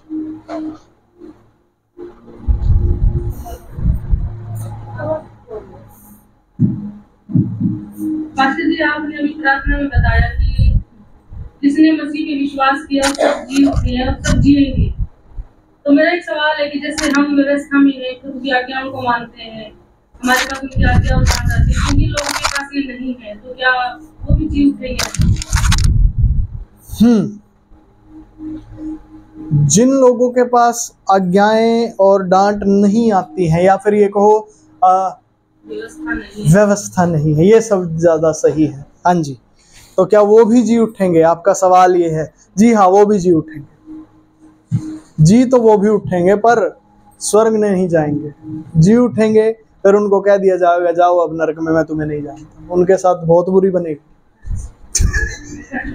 वो ना इधर के रहेंगे ना उधर के रहेंगे, वो दोनों जगह, वो बीच में आके अधर में लटक गए, क्योंकि यीशु मसीह कहते हैं मैं तुम्हें जानता ही नहीं। वो कहेंगे प्रभु तेरे नाम से दुष्ट आत्माएं भी निकाली हमने, तेरे को अपने साथ साथ चलते हुए देखते आए। यीशु मसीह कहेगा तुम व्यवस्था में नहीं चले, तुमने मेरी आज्ञाओं को, तुम्हारे पास ना मेरी आज्ञाएं ना तुम मानते, धक्के करते रहते हो अपने साथ। नहीं जी, आपकी आज्ञाएं बाइबल में लिखी हुई हैं, बाइबल में लिखी हुई आज्ञाएं नहीं चलेंगी। वो आज्ञाएं जो जीवित वचन ने तुम्हें दी हैं, वो आज्ञाएं तुम्हारे पास होनी चाहिए। जैसे चेलों के साथ यीशु मसीह रहते थे, उन्हें आज्ञाएं देते थे, फिर वो चेले यीशु मसीह की आज्ञा मानते थे, वो चलेंगी। ये नहीं चलेगा कि बाइबल में लिखे। बाइबल तो पूरी दुनिया में सबसे ज्यादा बिक रही है, ऐसे थोड़ी है कि कोई भी बाइबल को ऐसे ही पढ़ लेगा। यीशु होना चाहिए, जीवित यीशु मसीह वहां होने चाहिए, और वो यीशु मसीह नामक व्यवस्था में आपको मिलता है। जी, एक सवाल हो रहा है कि बाइबल में वचन है कि तेरे संग तेरा सारा घराना उद्धार पाएगा। तो जैसे हमारा घराना है उद्धार पाएगा, प्रभु ने वचन दे दिया, ठीक है जी। लेकिन अगर घर में से वो आ नहीं रहे, आज्ञा नहीं मान रहे, कुछ मान रहे कुछ नहीं मान रहे, तो उनके साथ क्या होगा? वही तो होगा, उद्धार पाएंगे। आया नहीं आना है उनको, उनको आना ही कोई दो राय नहीं है, चाहे हमें कितना भी वो दिख रहा है कि अभी पता नहीं क्या है, लेकिन उनको आना ही है। आना ही है। जो आपको दो राह दिख रहा है, उस दो राहे को इनकार कर दीजिए, से नो। हटना ही हटना है, तोड़ना ही तोड़ना है। आप जब तक नहीं तोड़ेंगे इस दायरे को, शैतानी को, वो नहीं टूटेगा। ना आपका उद्धार होगा ना उनका उद्धार होगा। तोड़िए उस दायरे को, बोलिए नो, ऐसा कुछ होगा ही नहीं जो मेरे घराने को शैतान ले जाएगा। कैसे ले जाएगा? मेरा पूरा घराना उद्धार पाएगा। पाना ही पाना है, आना ही आना है।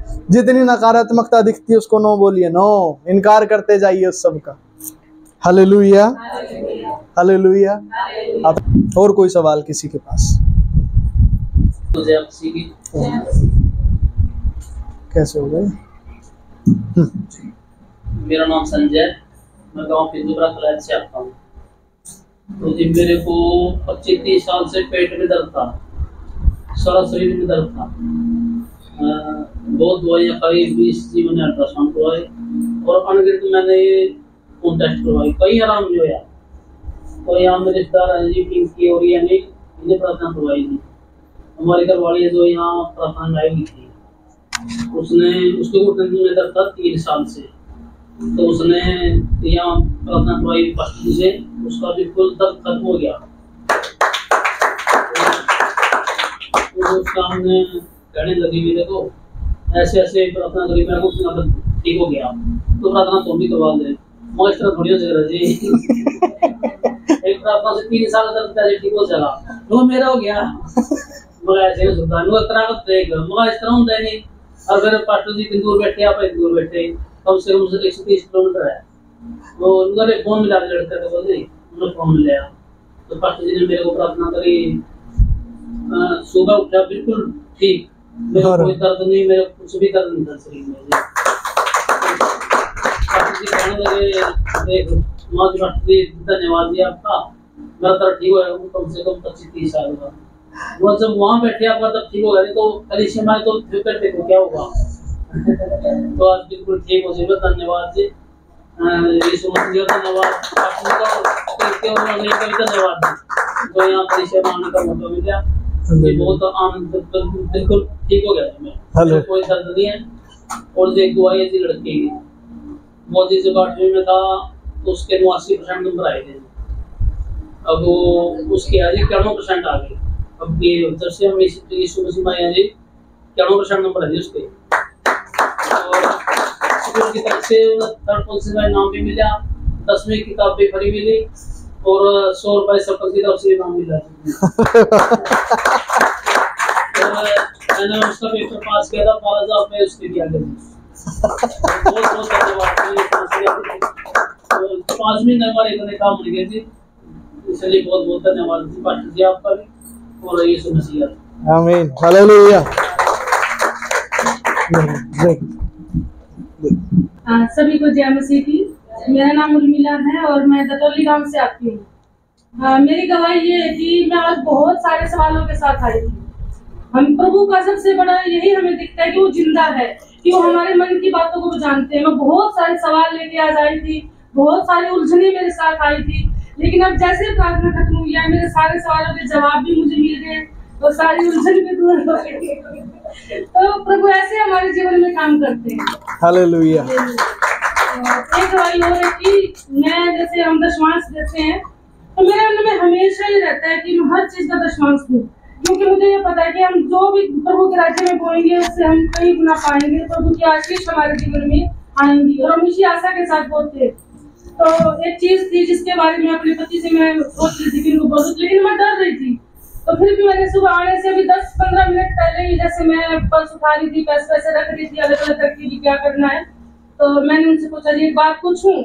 मुझे बहुत माँ गुस्सा मत करना, बोल तू बोल। तो मैंने उस चीज के लिए उनसे पूछा और उन्होंने चुपचाप से मेरे हाथ में पैसे रख दिए। बोले चल ठीक है, ले तू ले जा, तो डाल देना वहाँ पे, कोई दिक्कत नहीं है। तो मेरे को लगता ही नहीं था कि मेरे को लगता था गुस्सा करेंगे, तेरा तो आदत खराब हो गई है, हो गया अपना, लेकिन उन्होंने वहाँ पे ऐसा कुछ नहीं किया और उन्होंने मेरी बात को मान लिया और पूरे दिल से उन्होंने वो दशमांश मेरे हाथ में दिया।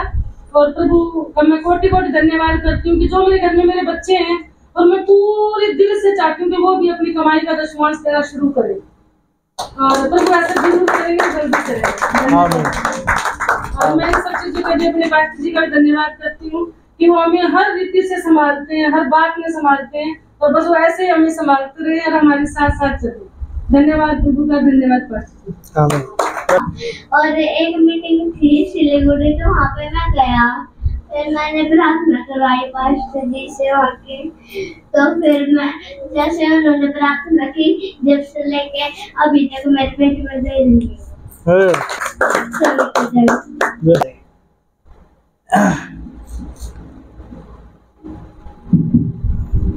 सभी को जय मसीह की।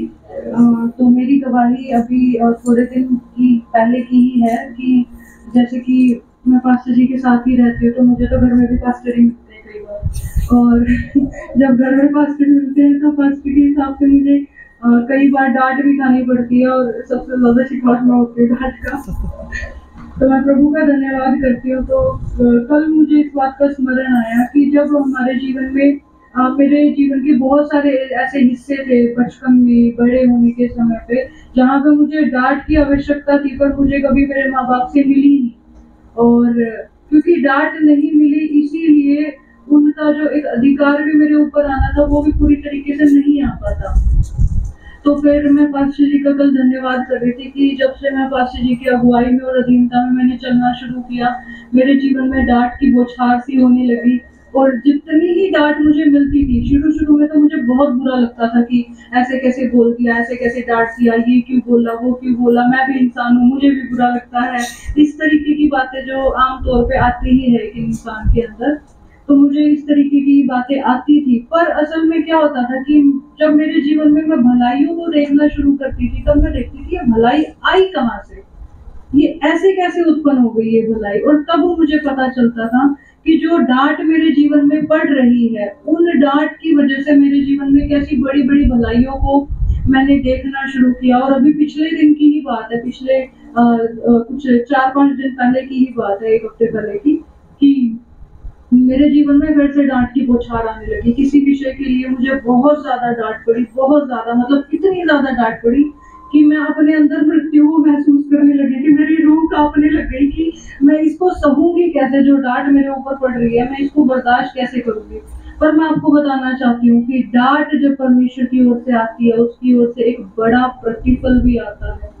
प्रभु ने मेरी सहायता करी कि मैं उस डांट को ले पाऊं। और आप यकीन नहीं करेंगे कि परमेश्वर ने लाखों में मेरा उसका मुनाफा करवाया है उस डांट की वजह से। यदि मैं उन आज्ञाओं को नहीं मानती जो मुझे पास्टर जी की तरफ से और जो परमेश्वर की तरफ से मुझे आज्ञाएं मिल रही थी, जो डांट मुझे मिल रही थी, तो शायद जो धन के हिस्से में मेरा मुनाफा, जो फायदा होना था, वो मुझे कभी भी नहीं मिल पाता। कभी भी हमारा दिमाग कितनी भी ज्यादा चीजों को समझता हो, पर हर बार आप परमेश्वर की डांट को नहीं समझ सकते। आपको नहीं समझ आएगा कि आपको क्यों डांटा गया, किस लिए डांटा गया। आपको तो आपकी सिधाई और सच्चाई ही नजर आएगी। वचन में लिखा हुआ है कि हर एक मनुष्य अपनी ही निगाहों में सही होता है, उसको कभी भी अपने अधर्म के और गड़बड़ियों के काम नहीं दिखाई देते। पर कई बार ऐसा होता था कि डांट मुझे समझ नहीं आती थी कि क्यों डांटा गया, बेवजह डांट दिया गया ऐसे करके। पर जब मैं उसको खा लेती थी और उससे जो भलाई मेरे जीवन में उत्पन्न होती थी, उसको देख के मैं प्रभु का धन्यवाद करती थी। और आप यकीन नहीं करोगे, इतनी डांट, ये डांट इतनी ज्यादा भयंकर और खतरनाक होती है कि किसी को पीट भी लो ना, वो पीटना भी सह सकता है, पर कई बार ये डांट नहीं सही जाती। और कल मैं इसी चीज को, मैं पास्टर जी की इतनी सारी डांट सहने के बाद भी देखो, आप देखो परमेश्वर कैसे देता है। मैं पास्टर जी के पास जाके कहने लगी, पास्टर जी मुझे आपके दोनों ही हिस्से चाहिए, वो कठोर वाला भी चाहिए जिसके द्वारा मुझे डांट मिलती है, और वो नम्र वाला भी चाहिए जिसके द्वारा प्रेम मिलता है। तो प्रभु यीशु मसीह का बहुत धन्यवाद करती हूँ कि वो हमें सिखा रहे हैं कैसे मजबूत होना है। बाहर दुनिया में कोई हमें नहीं सिखाता, कोई भी हमें नहीं बताता, इवन किसी को फर्क तक नहीं पड़ता आप जी रहे हो, मर रहे हो, आप सीख रहे हो, नहीं सीख रहे। यहाँ तक कि माँ बाप को भी, बच्चों को भी, किसी को फर्क नहीं पड़ता। पर हमारा जो पिता है, जिसने हमें रचा है, ठीक है, उससे बहुत फर्क पड़ता है। और इसीलिए वो चाहता है कि वो अपने बच्चों को ज्ञान दे दे के वो सिखाए, ताकि कोई भी आके उन्हें कुचल के ना चला जाए, कोई भी नाश करके ना चला जाए। पिछले दिनों जो मेरे जीवन में भी परिस्थिति थी, वहां पे यही थी कि बहुत चारों तरफ से लोग मुझे कुचलने के लिए तैयार थे। और जब मेरे जीवन में डांट आई, उस डांट ने मुझे मेरे पैरों पे खड़ा कर दिया। और जब मेरे पैरों पे खड़ा किया, तो जो चारों तरफ से लोग थे जो मुझे कुचलना चाह रहे थे, सबके बल को परमेश्वर ने तोड़ के रख दिया और मुझे जयवंत किया। मैं प्रभु यीशु मसीह का बहुत धन्यवाद करती हूँ। और हम अंतिम प्रार्थना की तरफ चल रहे हैं।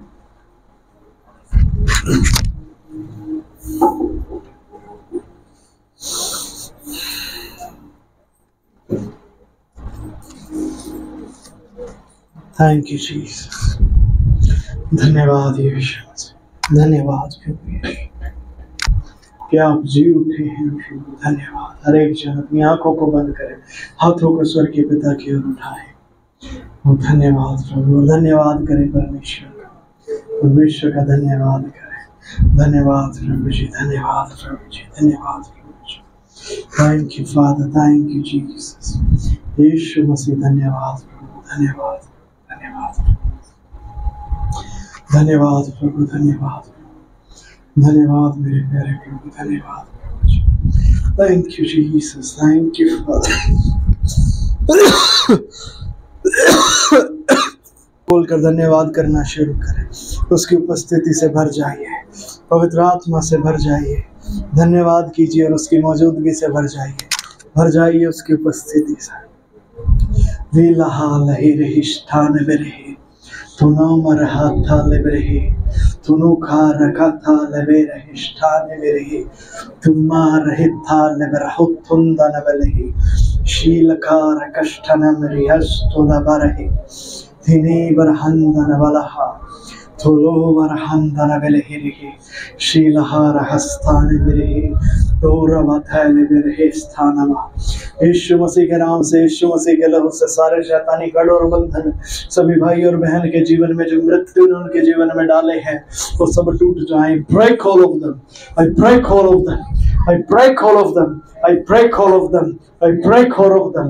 बांधता हूँ सारी शैतानी ताकतों को, जो कार्यकारी होती है उनके जीवन में, शरीर में, घर परिवार में, और परिवार के लोगों में, आस पड़ोस में, गली मोहल्लों में, जहाँ कहीं भी होते हैं उन सबको बांधता हूँ। बंधे यीशु के नाम से, यीशु के लहू से नाश हो जाए। प्रभु यीशु अपने लहू से धो दीजिए और लहू का बाड़ा चारों ओर लगाए।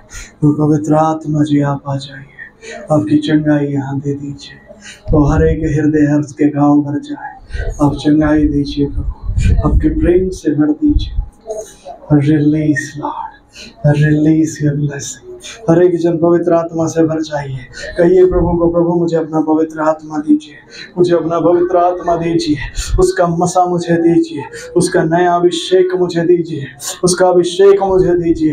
यीशु मसीह को कहिए, यीशु मसीह को कहिए कि अभिषेक उसे दिया जाए, वो अभिषेक दीजिए। पवित्र आत्मा को कहिए, अपने होठों को खोलकर, कोई अपने मुंह को बंद ना रखे, अपने हृदय को खोले और होठों को खोलकर यीशु को मांगे। इधर उधर कोई ना देखे, अपनी आंखों को बंद करे।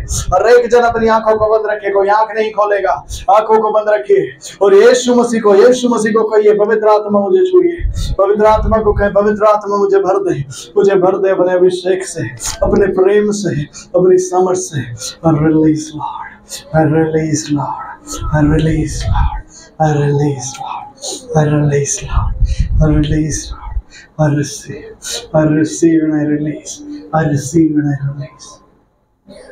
पवित्र आत्मा जी धन्यवाद, अपने लहू से धो दीजिए, सारे श्राप सारे पाप उनके जीवनों से धुल जाए। आपकी पवित्रता वहाँ स्थापित, आपके काम वहाँ स्थापित हो। वो सब बाइबल और आपके वचन के दीवाने और प्यासे होकर उससे भरने लगे, आपके प्रेम से भरने लगे, आपकी सामर्थ से भरने लगे और आप ही में नया जीवन जीने लगे। आप ही के अनुसार, आपकी आज्ञाओं के अनुसार चलने लगे। वो धन धर्म विज्ञान अधोलोक समाज और अन्य व्यवस्थाओं से वो सब से छूट जाए, यीशु के नाम से वो सब हट जाए और वो सब पर जयवंत हो। धन्यवाद प्रभु जी, आपने ऐसा कर दिया है, मैं यकीन करता हूँ। होली स्पिरिट आप कार्य करें यीशु मसीह के नाम से। धन्यवाद। हर एक जन प्रार्थना करना शुरू करें, अन्य भाषाओं में प्रार्थना करें। रीथा लहारी बिष्ठो नमा। जो लोग अन्य भाषाएं नहीं बोलते वो भी विश्वास से अपने मुंह को खोले और अन्य भाषाएं बोलने लगे। ओ तालबर हिंदाना बलहा शिखा था लबर हाथ था लेबे तो नाम रहा। अन्य भाषाएं पवित्र आत्मा की भाषाएं होती हैं, परमेश्वर की भाषाएं होती है, स्वर्गीय भाषाएं होती हैं। इन्हें बोलना शुरू करें। आप परमेश्वर से बातें करेंगे, आप परमेश्वर से बातें करेंगे। ये मारे बेना नाना, इस वरदान को यहाँ उंडेला जा रहा है, ये यहाँ पर दिया जा रहा है। भविष्यवाणी करने का वरदान इस जगह में उंडेला जा रहा है, भविष्यवाणी का वरदान यहाँ उंडेला जा रहा है, भविष्यवाणी का वरदान यहाँ पर उंडेला जा रहा है। ले लीजिए, ले लीजिए। प्रभु आपके हृदयों में बातें डालेंगे और आप नबूवत करने लगेंगे। जो बात प्रभु आपके हृदय में डाल रहे हैं उस सामर्थ्य से भर जाइए और नबूवत करने लगे। जो भविष्यवाणी का शब्द आपको वो दे रहे हैं उसे ले लीजिए, उसे ले लीजिए, उसे बोलना शुरू करें, उसे बोलना शुरू करें। ओ थाला बर हिंदा डबलहा रे ते नबलहा। एक भाई यहाँ पर मौजूद है, ओह जो डरा हुआ अपने भविष्य के लिए, उसे डर लग रहा है कि मेरे जीवन में क्या होगा आगे, कैसे मेरा जीवन चलेगा, कैसे मेरा घर परिवार चलेगा। ओ प्रभु आपको बेटे कुछ कह रहे हैं, प्रभु आपको कह रहे हैं तेरा भविष्य उज्जवल है, तेरा भविष्य उज्जवल है, तेरा भविष्य मेरे हाथों में है। बिल्कुल ना डर, बिल्कुल ना घबरा, बिल्कुल ना डर, बिल्कुल ना घबरा। ना अपने शरीर के लिए चिंता कर, ना अपने काम के लिए चिंता कर, ना अपने जीवन के लिए, ना अपने परिवार के लिए चिंता कर। तेरी सारी चिंताओं को मैंने ले लिया है। ओ मैं तेरे लिए सब मार्ग खोल रहा हूँ और तू चंगा होगा, तेरा भविष्य उज्जवल है। ओ थालवर हिंदा न बलहा शीना मर हिंदा न बलहा तो खालवर हे ठाला बलहा रे ट्री ना ना ना ना ना। कोई बहन है जिसका नाम ज्योति है, ओ लहा हिंदा न बलही तो लाकी रखा थाला बरही शीन मर रही थाला बलहा चीखा नमा। बेटी तेरा जीवन अंधकार से घिरा हुआ है और तेरा परमेश्वर ये जानता है, पर वो तुझे कुछ कहना चाहता है। मेरी बेटी ज्योति मुझ पर विश्वास कर, मेरी बेटी ज्योति मुझ पर विश्वास कर। मैं ही तेरा परमेश्वर, तुझे बनाने वाला, तुझे रचाने वाला हूँ और मेरे पास तेरे लिए योजनाएं हैं। तू मुझ पर विश्वास कर और मेरे साथ चलना शुरू कर और मैं तेरे जीवन को बदलने वाला हूँ। मैं तेरे जीवन को बदलने पर हूँ। मैं तेरे जीवन में आशीषों को ले आऊंगा। तेरा सारा अंधकार छट जाएगा मेरी बेटी। घबरा मत, घबरा मत मेरी बेटी। मैं तेरे साथ हूँ, मुझ पर विश्वास कर और तेरा जीवन में बदलाव आएंगे। तो आज ही अपने जीवन में बदलाव को देखेगी। एक बीमारी जो पिछले 3.5 साल से तुझे दुखी कर रही है, आज तू उससे छूट जाएगी। आज तू अपनी उस बीमारी से छूट जाएगी। आज उस बीमारी का आखिरी दिन है तेरे जीवन में। ओ वाला हाल मेरे हिष्टाना बलहे तो ना, क्योंकि मेरा आत्मा तुझे आज चंगा करेगा। मेरा हाथ आज तेरे ऊपर आ रहा है और वो तुझे चंगा कर रहा है। मेरे बेटे प्रभु का हाथ आज आपके ऊपर आ रहा है। आप उस हाथ को अपने ऊपर आने दे। हर एक जन विश्वास करे और प्रभु से प्रार्थना करे। जो जो आपके मन की इच्छाएं उसे कह दे। वचन में लिखा है अपनी सब चिंताएं हो आप पर डाल दे वो तुम्हारे लिए सीधा मार्ग निकालेगा। आपके जीवन की जो चिंताएं यीशु मसीह पर डाल दीजिए मेरे प्रियो डाल दीजिए। ओ नमः रे ताला बल हे रहता लब रहे शीन कालहा रो बला बला बला बला बहा शीन मल है। प्रभु का हाथ आपके ऊपर आ रहा है, उसकी आशीष आपके ऊपर आ रही है। जो शत्रु आप पर आक्रमण कर रहा है, अब से उसके आक्रमण आपके ऊपर नहीं आने के, उसके तीर अब से आपके ऊपर नहीं लगने के, और आपको शांति मिलेगी। उसकी शांति को ले लीजिए, उसकी शांति से भर जाइए, भर जाइए उसकी शांति से, भर जाइए उसकी शांति से। ओ रियंदर बलहार बेले में प्रार्थना करना, जहाँ अभिषेक करने जा रहा हूँ, आपका आत्मा वहां उतरा है और वो सब बुराइयों से, सारी दुष्ट आत्माओं से, दुष्ट चीजों से छुटकारा पाए। ओ तुरंत दुष्ट आत्माएं निकल जाए उनके जीवन से, चिल्लाकर निकल जाए। ओ कोई हानि उन्हें ना पहुंचाए, और चिल्लाकर निकल जाए। उनके घर परिवार, उनका शरीर आजाद पाए, आजादी हो, और आपकी शांति उनके मन में आ जाए यीशु मसीह के नाम से। हो था निकल हा, आपकी आत्मा से वो भर जाए। आमीन। रीमान हाला हो रहा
तो लोगों रखा था लबरे सिर वाला रहिंदा वाला ओरो वाला रबत्रो वाला वाला ही रहिष्ठना वाला है शिकाल ही रखा था लबरे तुनो मेरा हाथ रे रे सिखार बत्री ने सलाहार बष्टी ने ओरो वाला वेले ही रखा था वाला तकान में रहंदन वाला ही रिहास्ता वाला वाला हार बष्ट तो वंदन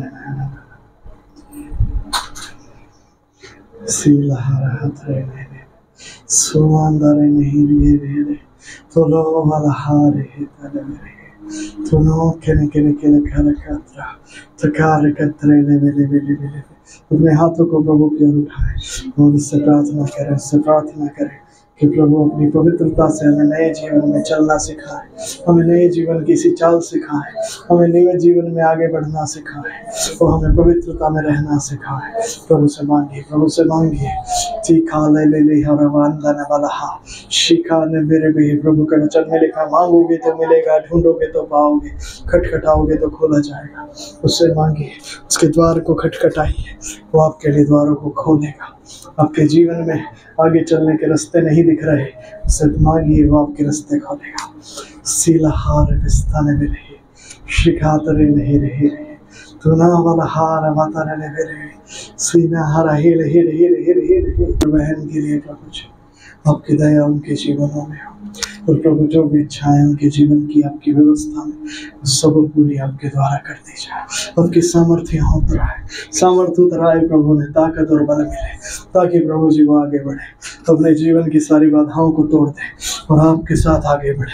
उनके घर परिवार छुटकारा पाए, उद्धार पाए प्रभु जी, और आपका उद्धार के रास्ते में बढ़ते चले जाए। सारी रुकावटें नाश हो। Release all the power, release all your power, your heavenly power, boost them up, Lord. Thank you, Jesus. आपके लहू में सीलो सुरक्षित करे, अपने पंखों के आड़ में ले ले। और शैतान अब तू ना उन्हें छू सकता, ना उनके शरीर को, ना आत्मा को, ना प्राण को, ना देह को, ना उनकी चीजों को तू हाथ लगा सकता। उनके धन पर परमेश्वर का हाथ है। वो उनका धन में आशीष आएगी, उनके जीवन में अब आशीषें आएंगी और उनका धन परमेश्वर के लिए इस्तेमाल होगा, वो बुराई के लिए इस्तेमाल नहीं होगा, वो परमेश्वर की महिमा के लिए उनका जीवन होगा। आपके लहू में सीलो सुरक्षित करे, यीशु मसीह के नाम से मैं स्वीकार करता हूँ आपकी आशीषें आए, मैं स्वीकार करता हूँ आशीषें यीशु मसीह के नाम से। आमीन आमीन आमीन। हालेलुया। सभी को जय मसीह की।